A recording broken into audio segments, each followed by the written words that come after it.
A family getting a second chance at justice decades after their son was left severely brain damaged after police say he was shaken by his babysitter. And that woman who was watching him did take a plea deal at the time, but now she's facing another charge of first-degree murder after his death.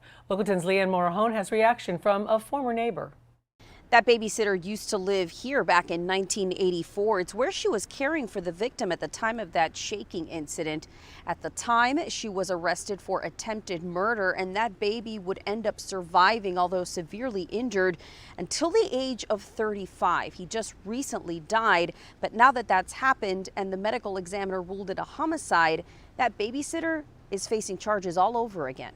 Benjamin Dowling was born healthy on January 13, 1984, but at just 5.5 months old, he suffered traumatic injuries at the hands of his babysitter. Doctors ruled Benjamin had been shaken, suffering abusive head trauma after being in the care of 22-year-old Terry McCurchie. It's a shame, and sad. John Cook lived next door to the family in Plantation and says the Dowlings moved away when Benjamin was around 10 years old. I remember one time that little Ben, he wasn't doing too good, and I had stopped at church and said a prayer. A pregnant McCurchie was arrested and later accepted a plea deal, which allowed her to serve jail time on weekends. I mean, is that really justice? Meanwhile, Benjamin lived with severe disabilities until his death in September of 2019 at age 35.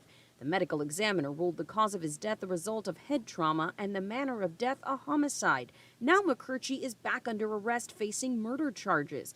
The Broward State Attorney releasing a statement saying, quote, "The facts speak for themselves and this case was presented to the grand jury, which determined that this was a homicide."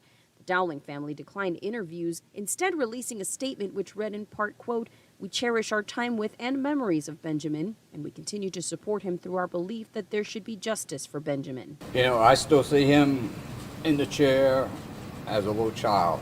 McCurchie was arrested in Sugar Land, Texas. She is still behind bars there, but will be transported here to Broward County to face that murder charge. Reporting in Hollywood, I'm Leanne Morahone, Local 10 News.